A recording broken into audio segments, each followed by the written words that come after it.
தாவேக தலைவர் நடிகர் விஜய் தற்போது பாலக்கரையை கடந்து மரக்கரையை நெருங்கிக் கொண்டிருக்கிறார். இன்னும் ஒரு 500 மீட்டர் தொலைவில் தான் நடிகர் விஜயின் வாகனம் இருக்கிறது. அந்த காட்சிகளை தான் இப்போது பார்த்துக் கொண்டிருக்கிறோம். இன்னும் சில நிமிடங்களில் விஜய் அந்த மரக்கரை பகுதியில் உரையாற்றுவார் என எதிர்பார்க்கப்படுகிறது. மேலப்பூரிலிருந்து பாலக்கரை அந்த 100 மீட்டர் தொலைவை கலைப்பதற்கே 1 மணி நேரம் ஆனதாம். இன்னும் ஒரு 500 மீட்டர் தொலைவில் அந்த மடக்கரை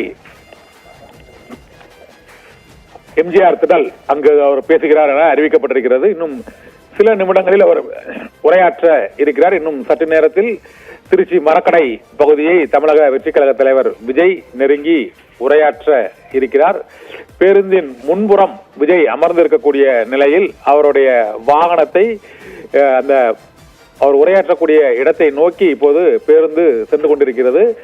காலையிலிருந்து அந்த பகுதியில் பெண்கள், குழந்தைகள், ரசிகர்கள் மற்றும் தொண்டர்கள் உள்ளிட்ட ஏராளமானோர் அந்த பகுதியில் குழுமி இருப்பதால் அந்த மரக்கடை பகுதியை நெருங்குவதற்கு பேருந்துக்கு இன்னும் சில நிமிடங்கள் ஆகக்கூடும் என எதிர்பார்க்கப்படுகிறது. ஏனென்றால் காலையில் விமான நிலையத்தில் இருந்து அவர் ஒரு 8.5 கிலோமீட்டர் தொலைவை கடப்பதற்கு கிட்டத்தட்ட ஒரு 4 மணி நேரத்திற்கும் அதிகமாக ஆன நிலையில் இப்போது பாலக்கரையை தாண்டி அடுத்த இடம் மரக்கரை தான். அந்த பாலக்கரையிலிருந்து மரக்கரையை நோக்கி இப்போது விஜயின் அந்த பிரச்சார வாகனம் சென்று கொண்டிருக்கிறது. அந்த காட்சிகளை தான் இப்போது நாம் பார்த்து கொண்டிருக்கிறோம்.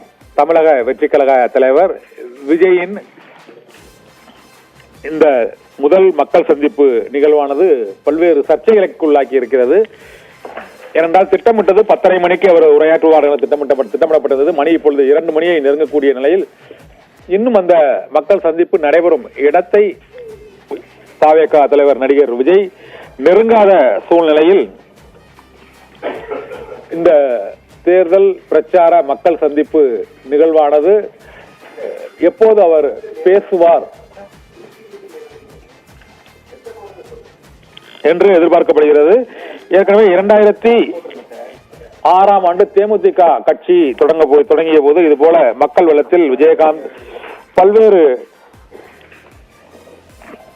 கூட்டங்களில் கலந்து கொண்ட சூழ்நிலையிலும் 8% வாக்குகளை வாங்கினார். 8.38% வாக்குகளை 2006ஆம் ஆண்டு வாங்கினார். விஜயகாந்த் மட்டுமே விருத்தாச்சலம் தொகுதியில் வெற்றி பெற்றார். இதே போல 2010ஆம் ஆண்டு அவர் தேர்தலில் நின்ற போதும் 10.3 சதவீதம் வாக்குகளை வாங்கினார். அதன் பின்னர் 2011ஆம் ஆண்டு அதிமுகவுடன் கூட்டணி வைத்த பிறகு 29 சட்டமன்ற உறுப்பினர்களை வென்றார்.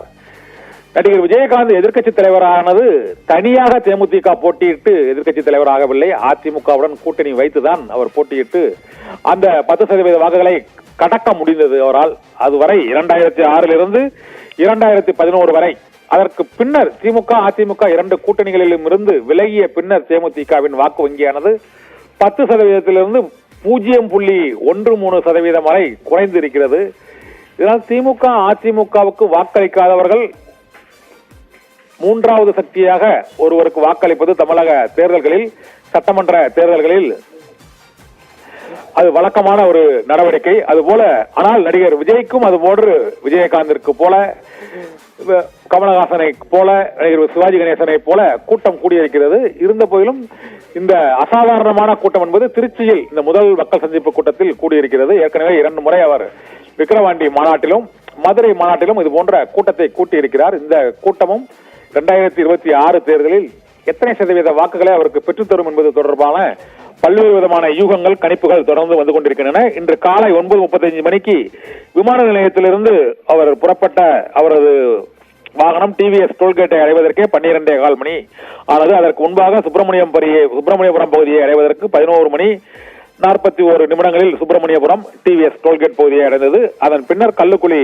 மேம்பாலம், அதைத் தொடர்ந்து தலைமை தபால் நிலையம், சத்திரம் பேருந்து நிலையம் மற்றும் மேல்புதூர் ஆகிய பகுதிகளை அடைவதற்கு 1:30 மணி ஆனது. இப்போது பாலக்கரை பகுதியை அடைந்த நடிகர் விஜயின் அந்த வாகனமானது இன்னும் சில நிமிடங்களில் அந்த மரக்கரை பகுதியை அடைந்து எம்ஜிஆர் சிலையின் முன் அவரது முதல் மக்கள் சந்திப்பு உரையானது நிகழ இருக்கிறது. இதற்கு முன்பாக விஜயின் பேச்சு என்பது 2 இடங்களில் பொதுவான போராட்டங்களில் நடைபெற்றிருக்கிறது. ஒன்று பரந்தூர் விமான நிலையத்தில் அந்த கேரவனில் நின்றவாறு அவர் பேசினார். 2வது லாக்அப் டெத் பிரச்சனையில் அஜித்குமார் மரணம் தொடர்பாக சென்னை சிவானந்தா சாலையில் நடைபெற்ற அந்த போராட்டத்தில் அவர் ஒரு உரையாற்றினார். இந்த உரையெல்லாம் ஒரு சிறிது நேரத்தில் அவர் 5 நிமிடம் 10 நிமிடத்தில் அவர் உரையாற்றியதும் விமர்சனத்துக்குள்ளானது. பெரிய மாநாடுகளில் மட்டுமே அவர் அரை மணி நேரம் 1 மணி நேரம் பேசுவது வழக்கம். இங்கும் அரை மணி நேரம் பேசுவதற்கு அவருக்கு அனுமதி வழங்கப்பட்டிருக்கிறது. இருந்த போதிலும் விஜய் இந்த கூட்டத்தில் எவ்வளவு நேரம் பேசுவார் என்ற எதிர்பார்ப்பும் எழுந்திருக்கிறது. ஏனென்றால் பெரிய மக்கள் கூட்டம் அங்கு திரண்டிருக்கிறது. குறைந்தபட்சம் ஒரு அரை மணி நேரம் அவர் பேசக்கூடும் என எதிர்பார்க்கப்படுகிறது.